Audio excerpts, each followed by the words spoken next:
সুপ্রিয় দর্শক আসসালামু আলাইকুম। আপনারা কেমন আছেন? আশা করি মন আল্লাহ তাআলার অশেষ রহমতে আপনারা অনেক ভালো আছেন।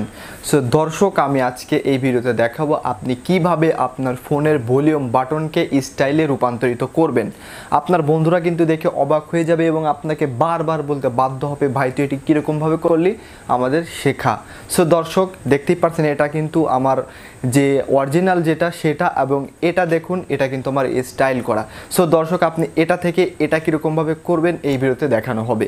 সো দর্শক, ভিডিও ভালো লাগলে লাইক করে দিবেন, চ্যানেল নতুন হলে সাবস্ক্রাইব করবেন এবং সাথে থাকবেন। সো চলুন ভিডিও শুরু করা যাক। সুপ্রিয় দর্শক, আমি কিন্তু মোবাইল স্ক্রিনে চলে এসেছি। এবার দেখাবো আপনি কিভাবে ভলিউম স্টাইলটা চেঞ্জ করবেন বা অনেক আকর্ষণীয় করবেন। আকর্ষণীয় করলে কিন্তু আপনার বন্ধুরা দেখে অবাক হয়ে যাবে এবং আপনাকে বারবার বলতে বাধ্য হবে, ভাই তুই এটি কীরকমভাবে করলি, আমাদের শেখা।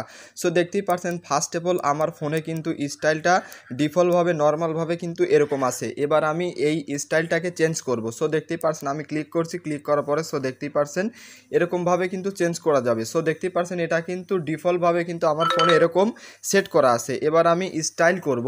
স্টাইল করার জন্য যে কাজটি করবেন, আপনি আপনার ফোনের প্লে স্টোর অ্যাপটিকে ওপেন করবেন। ওপেন করার পরে আপনি এখানে লিখবেন, সার্চ বারে গিয়ে লিখবেন যে ভলিউম স্টাইল। আপনি যে কাজটি করবেন, ভলিউম স্টাইল লিখে সার্চ করার ফলে ফার্স্টে যে অ্যাপ্লিকেশনটা চলে আসবে, এই অ্যাপ্লিকেশনটি আপনাকে ইনস্টল করতে হবে। তারপরে আপনি যে কাজটি করবেন, আপনি ব্যাগে চলে আসবেন। ব্যাগে আসার পরে ইনস্টল হয়ে গেলে আপনি অ্যাপটাকে ওপেন করবেন। অ্যাপটাকে ওপেন করার পরে আপনাদের সামনে এরকম একটি অপশন শো হবে। আপনি যে কাজ করবেন, এইখানে একটু ওয়েট করবেন। তো দেখতে পাচ্ছেন ওয়েট করার সাথে সাথে দেখতে পাচ্ছেন এখানে কিন্তু চলে এসেছে। আপনি যে কাজটি করবেন, উপরে দেখতে পাচ্ছেন যে স্টার্ট নামে যে বাটনটা আছে, আপনি যে কাজটি করবেন, আপনি এই স্টার্ট নামে এই বাটনটার উপর সিম্পলি ট্যাপ করে দিবেন। সো দেখতেই পাচ্ছেন আমি স্টার্ট নামে বাটনটার উপর সিম্পলি ট্যাপ করে দিচ্ছি।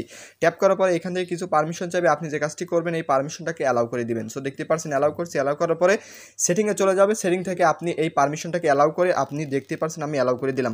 অ্যালাউ করার পরে সো দেখতেই পাচ্ছেন এখানে কিন্তু ব্যাগে চলে আসবেন। ব্যাগে চলে আসার পরে সো দেখতে পাচ্ছেন এখানে আপনি নিচের দিকে চলে যাবেন। সো দেখতে পাচ্ছেন আমি নিচের দিকে চলে যাচ্ছি। চলে যাওয়ার পরে এই সেটিং অপশনটাকে সিম্পলি ট্যাপ করবেন। সো দেখতে পাচ্ছেন সেটিং অপশনটাকে ট্যাপ করার পরে অন্য একটি সেটিং কিন্তু অন হবে। তারপরে আপনি যে কাজটি করবেন, এখানে স্টপ, এই স্টপ বাটনে সিম্পলি ট্যাপ করে দিবেন। ট্যাপ করার পরে আপনি এখানে দেখতে পাচ্ছেন যে স্টাইল নামে যে অপশনটা আছে, আপনি যে কাজটি করবেন স্টাইল নামে এই অপশনটার উপর সিম্পলি ট্যাপ করে দিবেন। সো দেখতে পাচ্ছেন ট্যাপ করে দিচ্ছি। ট্যাপ করার পরে সো দেখতে পাচ্ছেন অসংখ্য স্টাইল রয়েছে। আপনি এখান থেকে যে কোনো স্টাইল আপনি ব্যবহার করতে পারেন আপনার মন খুশি। দেখতে পাচ্ছেন এখানে কিন্তু অসংখ্য স্টাইল রয়েছে।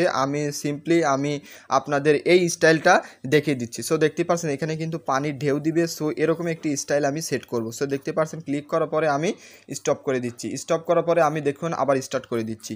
স্টার্ট করার পরে আমি যদি এবার ভলিউম বাড়াতে চাই, সো দেখতেই পাচ্ছেন অনেক সুন্দর লাগছে। সো দেখতেই পাচ্ছেন আমি কিন্তু বাড়াচ্ছি এবং কমাচ্ছি। সো দেখতেই পাচ্ছেন এটা কিন্তু আগের থেকে অনেকটাই সুন্দর লাগছে এবং দেখতেই পাচ্ছেন পানির মতো কিন্তু ঢেউ দিচ্ছে। সো অন্য অপশনগুলোও কিন্তু একইভাবে, সো দেখতেই পাচ্ছেন এখানে কিন্তু অন্য অপশনগুলো একইভাবে কিন্তু কাজ করবে এবং আগের থেকে অনেকটাই সুন্দর লাগবে। আশা করি ভিডিওটি আপনার জন্য অনেক হেল্পফুল হয়েছে। ভিডিও ভালো লাগলে লাইক করে দিবেন, চ্যানেল নতুন হলে সাবস্ক্রাইব করে দিবেন। সো দর্শক, দেখা হবে নতুন কোনো ভিডিওতে।